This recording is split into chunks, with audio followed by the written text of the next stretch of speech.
If you're like me, you've been watching the financial porn channels for the last few years. I'm talking about CNBC, perhaps, or Bloomberg TV.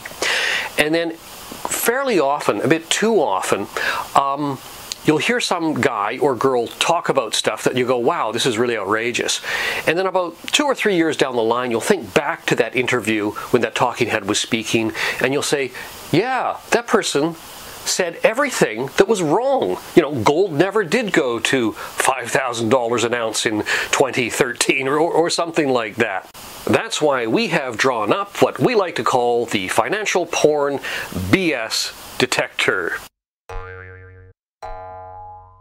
Now, these are words and phrases that you should look out for. If some talking head mentions these words or phrases, you know it's time to turn the channel, preferably to the Disney Channel, because you'll probably find more truth and reality there than you will on the fantasies of some of these people who actually managed to get on the sets of CNBC or Bloomberg. And this is also the opportunity for me to introduce a good friend and inspiration for me, Scott McLean, or Scottykun, as he's sometimes called. We are alumni from UVic's economics department, and he is a man with wonderful insights. And we sat down together and we drew up our list. Only 3 items this time. It's a long list, but just for the sake of brevity, we did 3 items of what we like to call the financial porn BS indicators. And they are: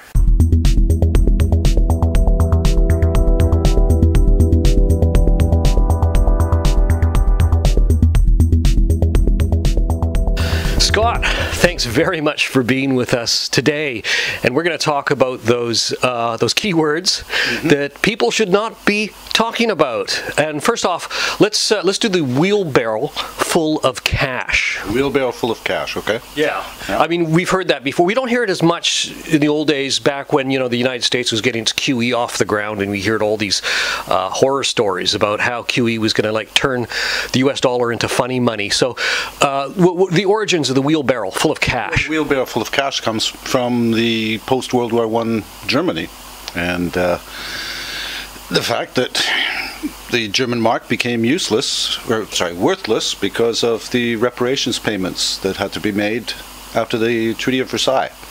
And how, oh, I just want to kick in there, yeah. How did they have to pay back the money? I believe with gold, was it not? That's right, gold and foreign currency. Oh yeah. They couldn't pay back in German marks. No. And so the absurdity of using that expression in today's world. Well, it's completely absurd, and it's still part of the whole German mythology of why you can't fix the Eurozone, you can't fix the EU, because they had hyperinflation in 1922 and 1923, which led to Hitler 10 years later. Okay, let's move on to the second one. Another one of the great canards or myths was about how every man, woman, and child in XX country owes the government $60,000 or whatever the figure is. We actually had this in Canada back in the 90s, if you remember, when someone figured out that Canada was the most heavily indebted G8 member, so the media went crazy on that one and came out with this canard that everyone owes this money. Tell us why this is a myth. Well, it's a myth because the debt is the money, and if you were to pay back all the debt, you would not have any money in your society whatsoever. They're mirror images of each other, and why this myth persists is a different question as to why it's wrong. I guess it evokes a very strong image, you know, or something, or it's a kind of metric that everyone can kind of understand. Yeah, it's related to the whole idea of government as a household, and that we are stealing from our children's future. Now, the actual prospect of the tax man showing up on your doorstep with a big potato sack, saying, listen, you've got 4 members of your household here. Each man, woman, and child in the society owes $50,000. Write us a check for $200,000. That's almost, I think seriously, there are people out there who kind of believe that. maybe not in such strict terms, but they actually think that their grandchildren or them are one day going to have to write a check to the government in order to clear this debt. The government is like a household. Your taxes pay for government spending, and we're borrowing from our children's future. These are all myths that are used to basically scare people into allowing the government to do whatever it wants to do. As I said in one of my blogs, I think actually my subtitle said, a fiscal debt ain't the same as a household debt. Households don't have currency printing machines in the basement, and they don't float bonds and then buy back their debt if the circumstances are right. Now, speaking of I guess sort of a phrase that is basically, I mean, my theory about this the next topic is that it was a phrase that the journalists used because it was easy to understand and it was meant to be in a figurative sense, but people now, even people who should know better, policymakers, educated people, actually start to have taken the phrase literally, and that is, the phrase is printing money. QE, quantitative easing, is printing money. Yeah. Why is this not true? Why is this BS? Well, because it's not. Because it's not true. The actual amount of printed money that's in society is such a trivial amount, but somehow people have this idea in their head that in whichever country, the Bank of Japan or the Bank of England, that they're busy with a printing press, and then they send it out into the cars and in armored cars and move it around, you know. And the banks have to make sure that there's money in the accounts, you know. I mean, it's so absurd. You're struggling answering the question because it's such an absurd concept in the first place. You can't even sort of get your head around trying to answer it. Well, you can't even get around your... Well, this is not... It's not a case of it even being absurd. It's not new. It's concepts that have existed for centuries, if not thousands of years, in terms of basic accounting and how people settled debts and you know, did business. And somehow this generation can't understand any of it. But QE is going to trigger hyperinflation, remember? That's what they said. He says with great irony. Yeah.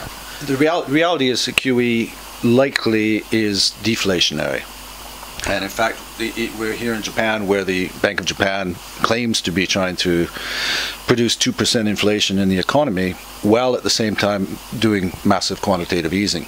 Quantitative easing means basically that money is not receiving, or the money is not being invested in receiving interest payments from the government. So it's in fact reducing the amount of money in circulation, not increasing it. Yeah, I mean, you get otherwise reasonable, intelligent people who will tell you that quantitative easing is inflationary and we have to be careful about it. But then you'll go, well, look at Japan. Japan's been doing it on and off for 15 years and ends up with deflation. And then whatever rational mechanisms in their brains that these people have just disappears.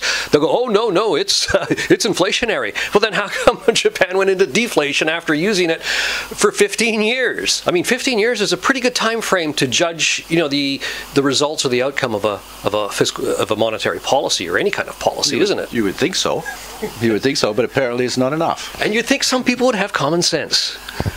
Yeah, you would think that too. But the problem, you know, it goes back to the core problem of everything right now, and that is that in the 1970s, the entire financial system, global financial system, was changed. It was... You're talking about removing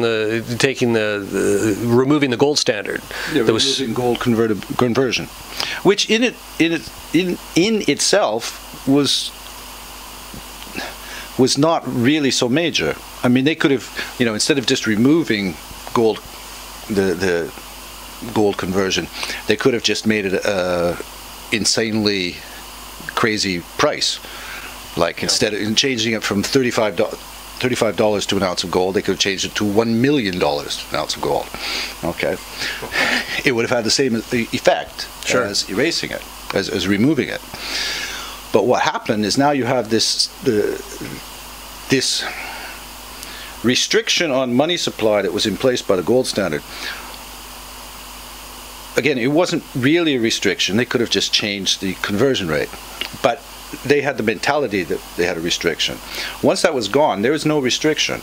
Okay, so you have massive increase of money either through government spending or through credit expansion through banks, but nobody studied how any of it worked.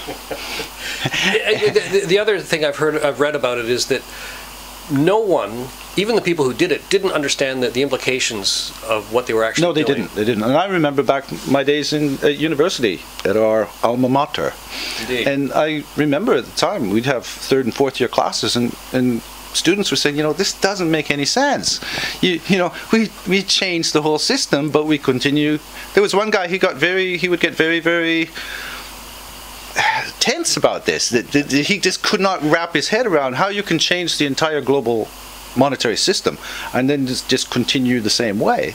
And I remember the professor saying, well, yeah, I understand your question, but they seem to think that gold was simply an anachronism and it was unnecessary, and they've got rid of it. But I just want to cut in now. I mean, one of the legacies is we have these funds, like a pension fund, and the government, that fund has to be filled with money, otherwise the government won't be able to pay our pensions. That's sort of 3A or 3B of our myth. That's a subset of one of the myths we're talking about. It's getting deeper and deeper into the myth, isn't it? The S can run pretty deep. Yeah, but the idea, the gold standards thinking, never went away. Sorry, Scott, at this point I have to cut you off because we've gone way over time. This is only a vlog. It's only supposed to be about 5 minutes or so. But thanks very much for coming on the vlog. It was very educational, very insightful, and I think we're all wiser for listening to your highly esteemed views. Okay, well, thank you for inviting me to your studio today.